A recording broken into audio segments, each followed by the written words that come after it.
Hello everyone. Welcome to Confessions Jury, where people put themselves on the spot, waiting for your judgment.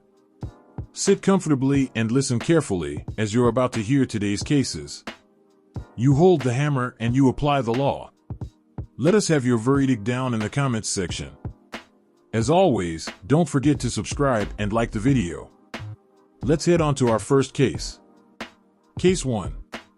Am I the bad person for telling my sister's husband she was trying to get pregnant behind his back and ruining their marriage? I, 33F, come from a family where I'm the oldest of 3 sisters. I'm also a wife and mama to a rambunctious 5-year-old girl. My youngest sister Emily, 27F, has always wanted kids, but when she married her husband Toby, 30M, informed they did not plan on having children. I was put off, but thought it was a decision they made as a couple. A few weeks ago, I met Emily for our monthly girls' night out. After a few drinks, she admitted to me that she's always wanted to be a mother and Toby kept saying no due to his childhood background. She said she's heard of men not wanting kids in their 20s but changing their mind as they mature and always thought Toby would do the same.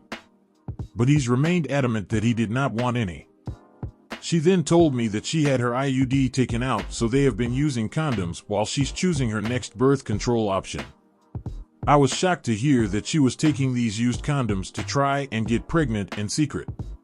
I was completely taken aback and told my sister that what she is doing is the female version of men poking holes in condoms. I said she needs to stop immediately, and what she was doing was crazy. My sister blew my cancer off and said he was just really great with other kids and said she knows Toby will be a great dad. She then laughed it off and changed the subject. The next day I confided in my husband. He was disgusted and said that what she is doing is unacceptable and said I can't let her continue doing this.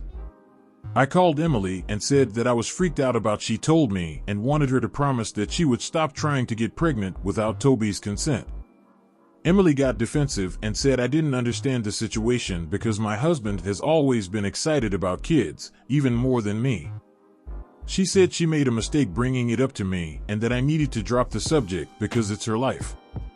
A week after this phone call, I still couldn't let it go. I reached out to her husband behind her back and asked to grab coffee. I tried to keep it vague that he should talk to her more about her idea on kids because I didn't think she was being honest with him. We did some back and forth, but he still wasn't getting it.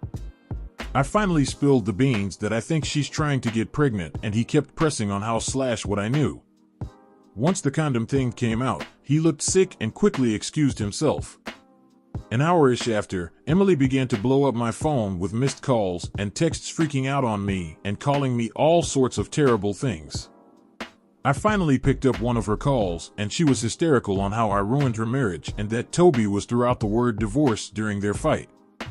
She screamed that I'm jealous of her focus on her career and wanted to be the only one with kids because my whole personality is being a good-for-nothing stay-at-home mom, and it's the only thing I've ever achieved. This broke my heart and I couldn't listen anymore, so I hung up, turned off my phone, and started sobbing.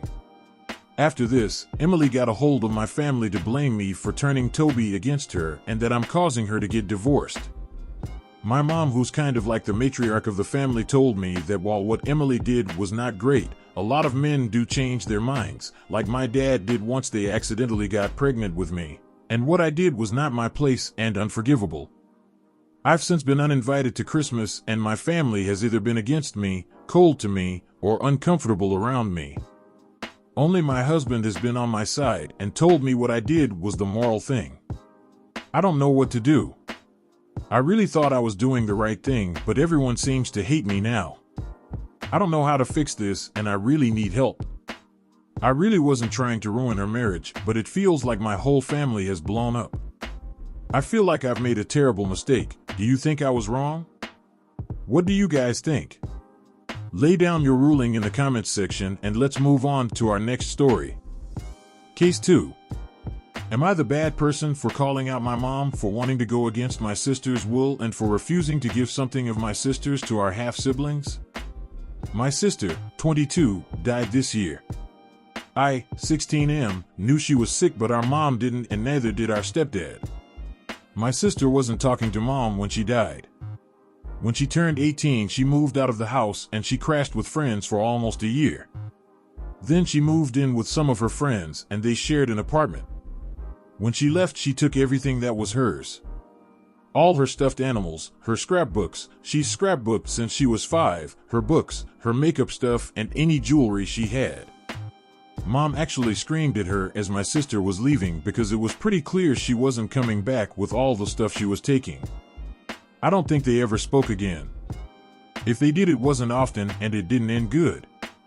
The reason my mom and sister's relationship was so bad is Mom never forgave my sister for telling me all about our dad and how much he loved both of us.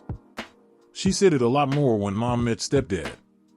My sister wanted me to remember I had a dad, and she didn't want me to think he was something I never had before, because even though I didn't remember I had a dad who loved me, Mom was hurt. My sister was also hurt because she said 2 years was super fast and felt wrong when Mom wanted us to call him Dad. The relationship was hurt more when my mom had our half-siblings, and my sister still said I was her only sibling, and she told Mom they would never matter to her. I think Mom thought my sister would start to love our stepdad and things would be fine, but she didn't, and I never saw my stepdad as my dad, and I always felt differently about my half-siblings.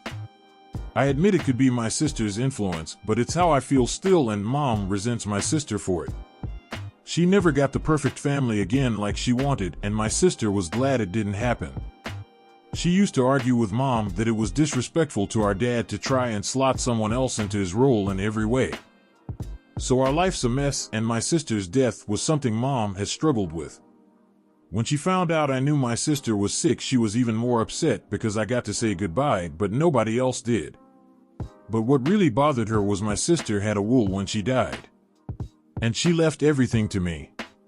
And left her lawyer in charge of it with instructions for me to be given it when I turned 18 and not before. So Mom gets nothing, and neither do our half-siblings. Mom tried to ask if my sister could do that at her age and when she had other siblings, but she can, and more than one lawyer told her that. When she had given up on the legal side working for her, she started telling me to split the stuff with my half-siblings. She said my half-siblings don't deserve to be without anything to remember my sister by.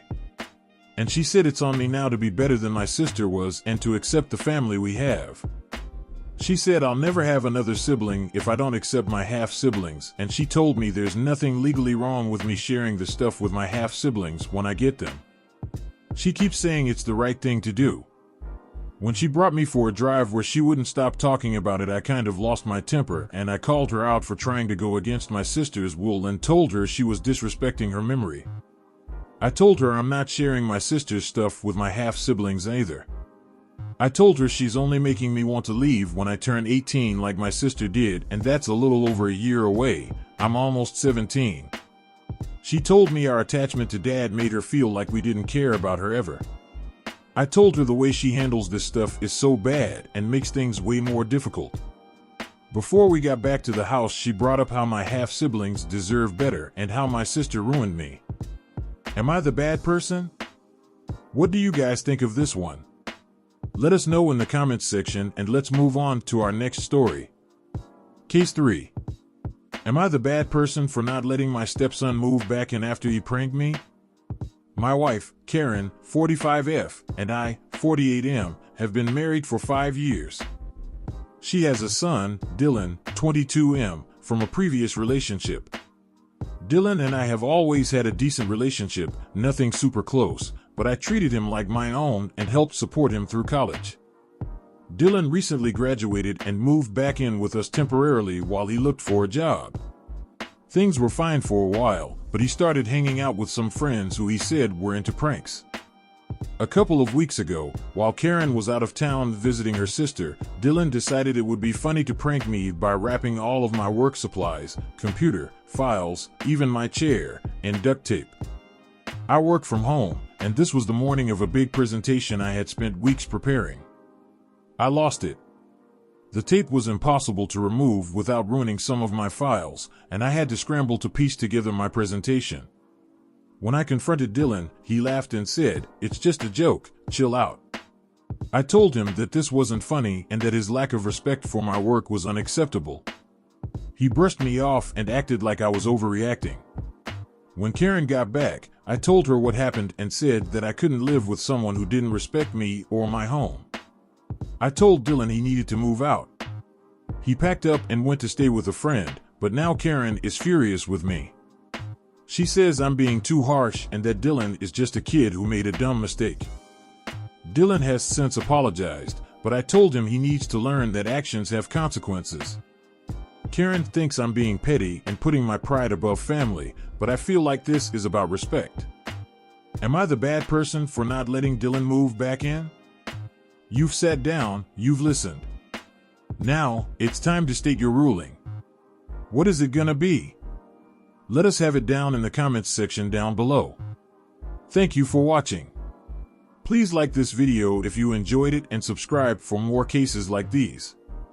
In life, we may run, but we can never hide from true justice. Stay safe, everyone.